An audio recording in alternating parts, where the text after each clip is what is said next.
I am a retired speech-language pathologist. I'm a mom, I'm a wife, I'm a grandma, and I think that when I was first diagnosed, one of the very first things I said to my doctor was, I just want to dance at their weddings and rock their babies. And so far, I'm halfway there. So I'm an 18-year survivor and a 12-year survivor. And life goes on, and I'm busy and happy, and all is good. I found a lump, and I went into my GYN. They sent me for a mammogram first, and it was negative. But he said to me, I think I want you to see a surgeon anyway. And I saw the surgeon, who said, oh, it's only a 3 to 5% chance that it's anything. And I think she was probably just as surprised as I was when it turned out to be positive. That was in 2000. The first time I had an initial lumpectomy, not a biopsy, and she didn't get clean margins, so she went back in, did a second lumpectomy, at which point she also did the axillary node dissection. And I had one node positive. So treatment then was chemo followed by radiation. It was physically tough. It was emotionally tough. The first 4 treatments made me feel awful. And by the 4th one, I had resorted to medical marijuana. I had medication to fight the nausea, and it wasn't so much the nausea, it was a general feeling of being hit by a big flu, I think. I just didn't have any energy, didn't feel like doing anything. And my treatments at that point, they were doing it on a 3-week cycle. So I lost about a week with each treatment. I took the year off. I was working in a public school, working with some high-needs kids as a speech pathologist. And I took the remainder of the school year off, and it was the best thing I could have done. And I cut my losses. And 5 years later, I felt another lump in the same spot, went in, had a sonogram, again it was negative. And the surgeon decided she would remove, she said, I don't think it's anything, but we should get it out anyway. And it was removed, and it turned out to be a surgical marker that had surfaced. So just a year later, when I felt a third lump in the same spot, I assumed that my body was rejecting number 2 of 4 surgical markers. And I had had a year to think about what my options would be. And I knew, in the back of my mind, that little cancer voice was always there. And I was always just guarded. So when the next one came along, and it turned out to be a tumor, stage 0, low-grade stage 0 at that, I already knew that mastectomy was, for me, the only choice. And it was the best thing I ever did. The nurse practitioner who told me about it said that it was such a low-grade stage 0 that they didn't feel that any additional treatment would have been necessary. But for my own mental health, additional treatment was necessary. And as it turns out, I was probably a sitting time bomb because there were atypical cells in the other breast. I had temporary implants put in. I went in every week or 10 days and had saline injections into both breasts. The first time I went in was rather frightening because I saw the size of the tube that they were going to use, and it was rather large with a fairly thick needle. I don't do those things too well, and I had a moment of panic and, oh my goodness, what am I doing? But a moment later, when it was injected into the temporary implant and it wasn't really being injected into skin, it was fine. The temporaries were removed in October.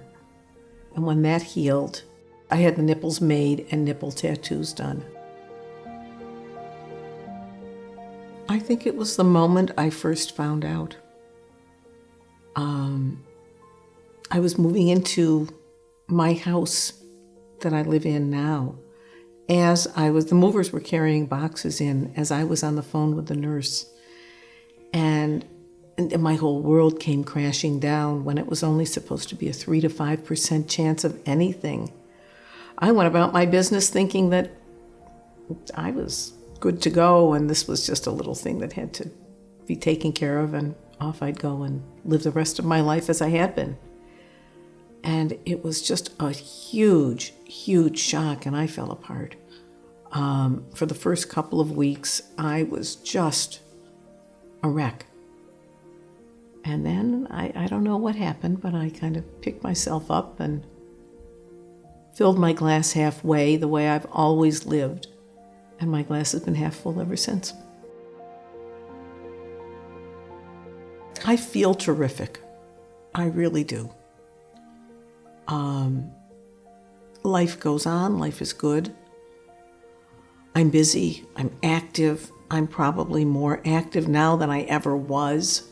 After the first breast cancer and until the double mastectomy, there was always that cancer voice. And then when I went in to have the surgery, I remember vividly the doctor and his PA standing on either side of me, and they took the bandages off.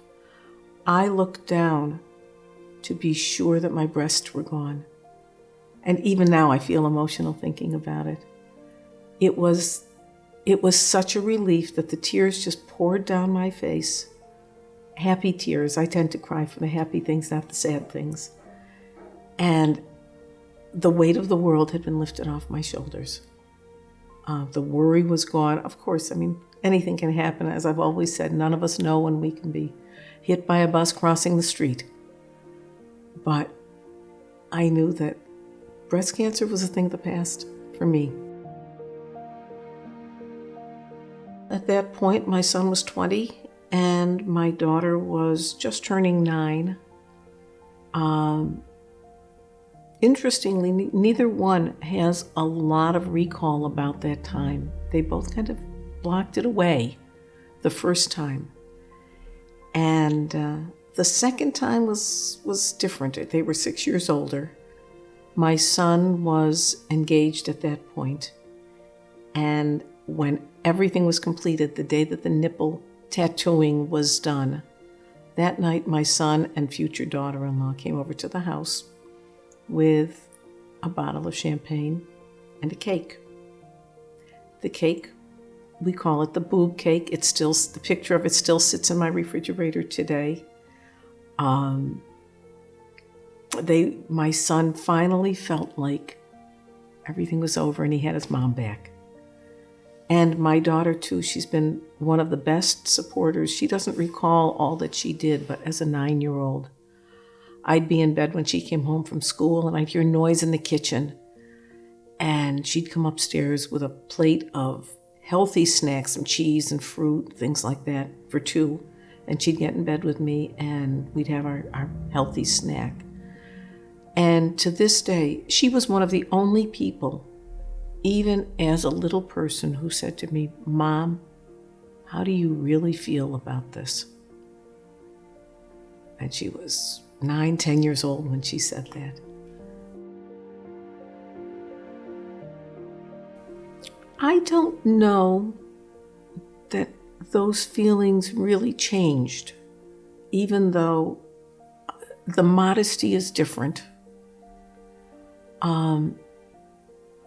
I still feel good when I get dressed up. I still do a lot of the same things that I've done. Being with the kids, being with the little people is part of being a woman. And it's all good. Losing my breasts didn't change any of that. I feel sexy and I don't feel that it was defined by real breasts or not real breasts, when I get dressed up, I feel good. And even when I'm in my play clothes, I tend to feel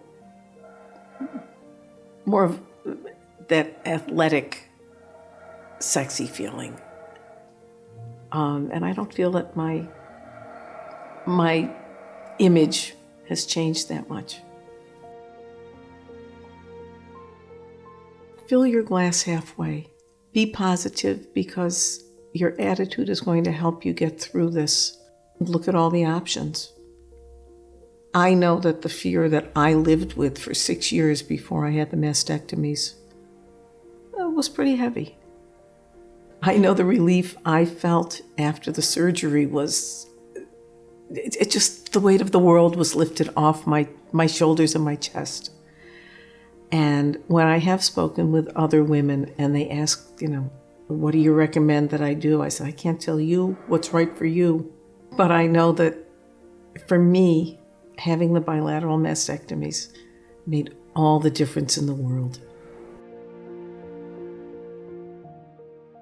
I only wish that someone had had a Look Now project when I was facing it, so that I would know what my outcomes would look like, so that I could not go into it as frightened.